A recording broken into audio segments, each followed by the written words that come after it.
किसी ने कहा स्लो खेलता है, किसी ने कहा स्ट्राइक रेट का मसला है, किसी ने कहा अपने लिए खेलता है और कोई बोला कि कप्तान अच्छा नहीं है, और किसी ने तो तारीफों के पुल बांध दिए, कहा किंग बाबर आजम है, कहा वो सुपरस्टार है, कहा पाकिस्तान का सबसे बड़ा खिलाड़ी है।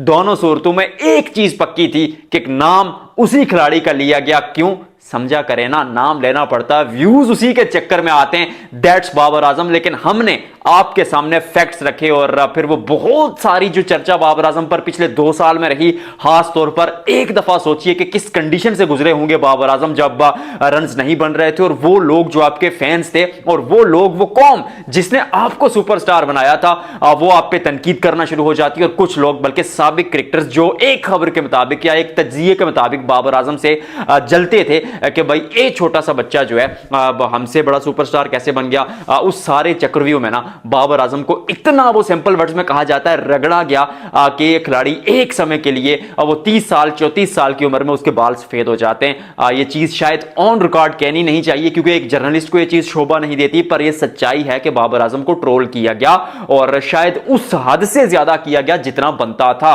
और उस चक्कर में जब परफॉर्मेंस का ग्राफ नीचे आता है, I am not saying that कि बाबर आजम से गलती नहीं हुई। मेरी पिछली वीडियोस जाकर देखिए, मैंने बहुत बार चर्चा की कि शाहीन शाह अफरीदी के साथ वो जो कप्तानी का मैटर था वो क्या था। अब आप लोग कमेंट सेक्शन में बताएंगे। उसके अलावा जो दूसरी बड़ी चीज थी कि बाबर आजम को ट्रोल किया गया। अब इतना ट्रोल किया गया तो वापस पीएसएल के पिछले सीजन में आते हैं, लोग सोचते हैं कि यहां बैटिंग पिचेस है, यहां तो रन्स बनाएं, वहां भी नहीं बना पाते। वहां जब रन्स नहीं बना पाते तो फिर ऐसा लगता है कि बाबर आजम इज फिनिश्ड। कई लोग कहते हैं कि भाई टी20 में उसकी जगह नहीं बनती, और सुने पे सहागा चौथे नंबर पर आप उनको खिला देते जहां पर उनका गेम प्ले सूट नहीं करता।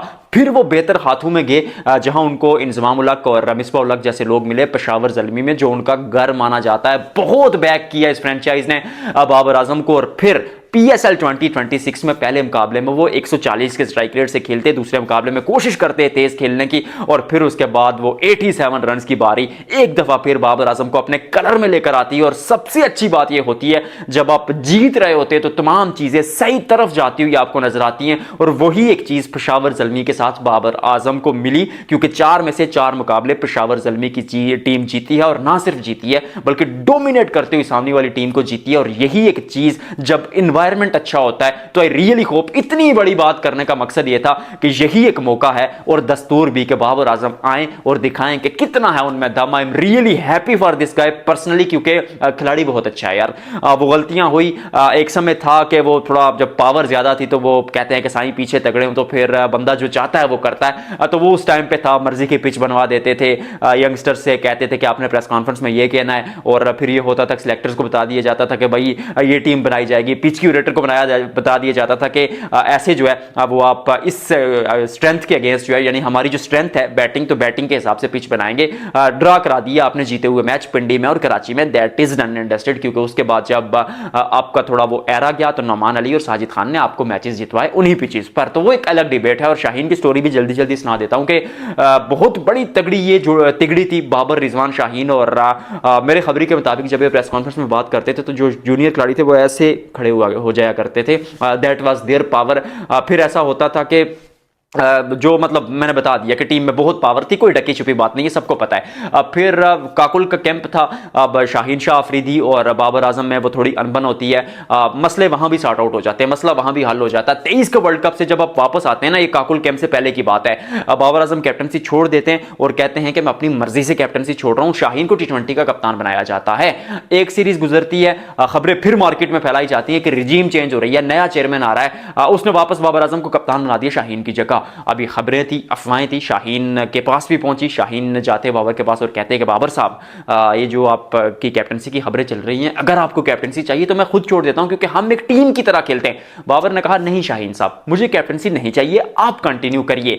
उसके 10-12 दिन बाद दोबारा बाबर आजम कप्तान बन जाते हैं, और that's the point where that trio has been broken. क्योंकि वहां से शाहीन बाबर में वो थोड़ी सी लड़ाई हुई और फिर वो गठजोड़ टूटा, फिर मोहसिन नकवी आते हैं, उस पूरे डेकोरम को तोड़ते हैं, और फिर बाबर आजम का डाउनफॉल बुरी तरह शुरू हो जाता है। लेकिन उस सारे सिनेरियो को साइड पे रखते हुए खिलाड़ी बहुत अच्छा है यार, अपने कंधों पर बोझ उठाया 4 साल पाकिस्तान का, खास तौर पर 2019 से 2023 तक तो दम हम है, बड़े मौकों पर परफॉर्म किया। स्पिन के खिलाफ थोड़े फंसते जरूरते पर शॉट्स हैं उस खिलाड़ी के पास, और स्पिन के खिलाफ जो एवरेज है वो भी 40 के ऊपर का है। तो ऐसा नहीं है कि स्पिन को खेल ही नहीं पाते। At this stage we need to back this player, क्योंकि वो पिछले 6 इवेंट्स हारे, कोई ट्रॉफी जीत नहीं पाए। एक बड़ी ट्रॉफी खुदार है बाबर, शाहीन, रिजवान पर। आई रियली होप कि 2027 का वर्ल्ड कप पाकिस्तान के लिए वो ग्लोरी वापस लेकर आएंगे। मुझे ऐसा लगता है कि we need to give them some time, specially in ODI cricket, क्योंकि शाहीन को कप्तान बनाया है तो 27 के वर्ल्ड कप तक रहने देना चाहिए, बल्कि उसके बाद भी रहने देना चाहिए, और बाबर, रिजवान को तब तक कम से कम बैक करना चाहिए, क्योंकि तैयारी आज से शुरू हो जानी चाहिए। और अगर निकालना है तो निकालिए अभी, फिर आज से 4 महीने बाद वो नए लड़कों को लाके, समीर मिन्हाज, अरफात मिन्हाज, क्या नाम है उस लड़के का, अमास सदाकत, साइम अयूब, जिस तरह पहले लाए थे ख्वाजा नाफिया, जिस भी किसी नए लड़के को लेकर आते हैं तो फिर वर्ल्ड कप से 2 महीने पहले निकालकर वापस पुरानों को लाने से बजाय बेहतर है कि आज से तैयारी की जाए, ऐसा मुझे लगता है। आपको क्या लगता है? कमेंट सेक्शन खाली है आपके लिए, जाइए भर दीजिए उसे।